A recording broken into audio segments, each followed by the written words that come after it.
seen many criticisms of New Age thought over the years, of Buddhist, Hindu, and all these different strains that kind of converge in New Age thought. I've seen a lot of criticisms of them as anti-rational or as naive, innocent, just that kind of school of a rationalist critique of them. But in his book, The Psychology of Kundalini Yoga, Carl Jung gives us a completely different type of critique of New Age thinking, and it's its novelty which has the power, and that's what we're going to be exploring on today's episode of The Living Philosophy.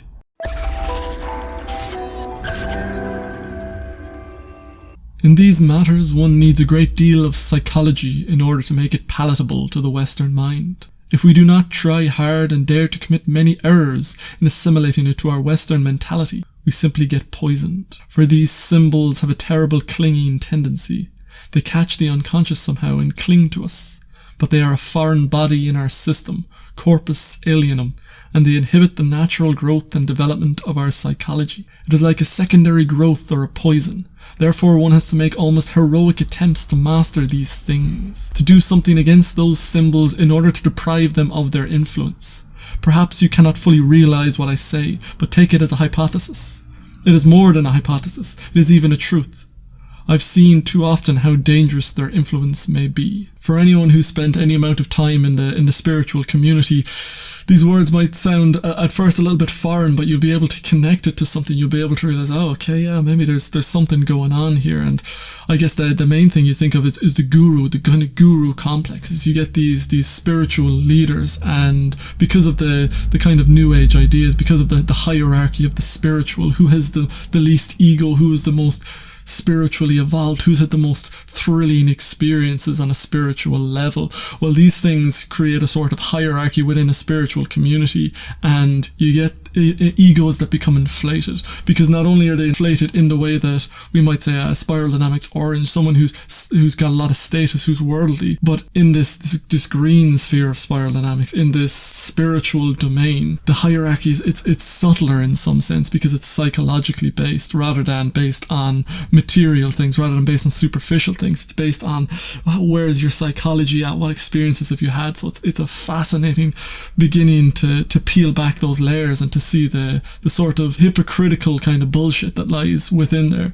And so there's a lot of people in the spiritual community with very inflated kind of egos, and you might say that they're on a power trip, or that they're kind of psychopaths who've just come in and manipulated the whole thing. But I think there's something that Jung is saying here, but actually it's tapping into it much more accurately, I feel. When I first got into spirituality, and when basically anyone I know that got into spirituality initially had this fascination with the idea of enlightenment, the idea of becoming enlightened, the idea of becoming fully realized and experiencing these mystical unions with the oneness, or experiencing that total liberation. And these are the ideas, these ideas of samadhi, of nirvana. These things get into your mind, they get into your way of looking at things, and all of a sudden that's the assumption, that's the central premise, that's the thing that we're all trying to reach. And so whoever's closer to that, whoever seems to be higher on that hierarchy or can help you get there, takes on a more esteemed quality and have more status within that community. And it's that idea of enlightenment, it's the idea of these mystical experiences, it's the idea of potentially magical synchronicities happening to you. It's all these little things that people can play on, that people embrace, that people get lost in. These are the poisonous ideas. This is the danger of intoxicating the Western mindset.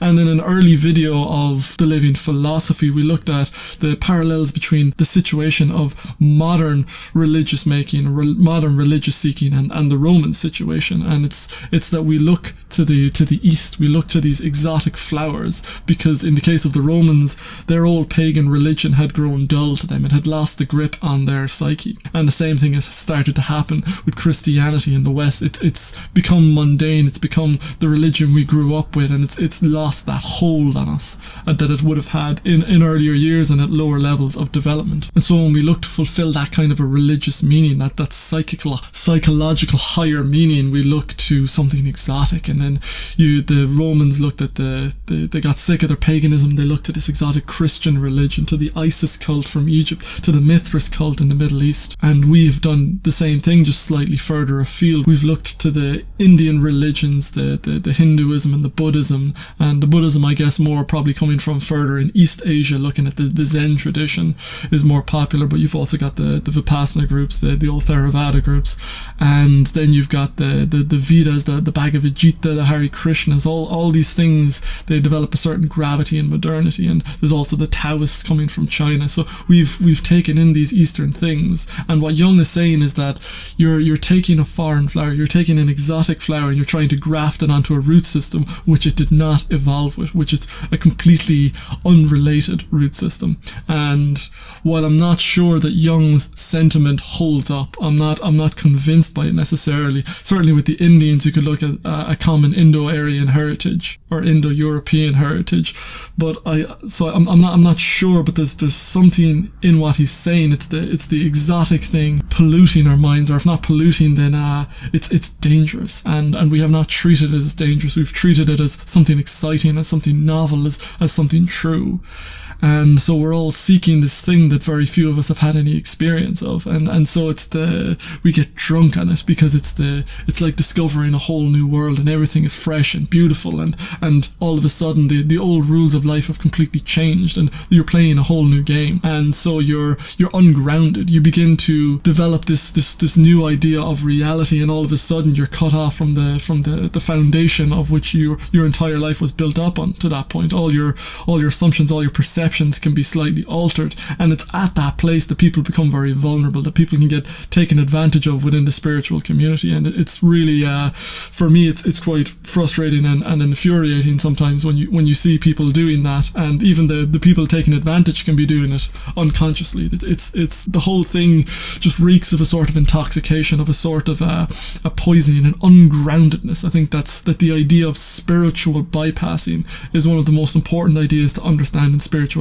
today, because you see it everywhere. You see the nature of these ideas is it disconnects us from our roots and brings in these exotic flowers which fascinate the mind, but does it reach down to the depth level of the mind? Does it reach to the depth of what you are and transform you there? And there's another great Jungian quote that kind of taps into this same vein, and it's that one does not become enlightened by imagining figures of light, but by making the darkness conscious.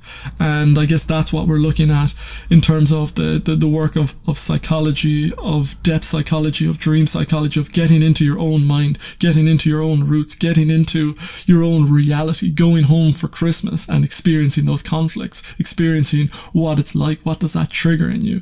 And so that's the path to like gritty, grounded growth. And this other path is very tempting because it's got bright lights, it's got mystical visions, it's got a lot of exciting things. But is it just an intoxication? Is it just a new type of buzz? Is it just the same pattern repeated in a new, more exotic looking way so you can't recognize it? And I think that all of this is what Jung means by the potential for these ideas to poison us. And he's talking about the Theosophist movement at this point, and they're the ones who imported these Eastern texts into the West.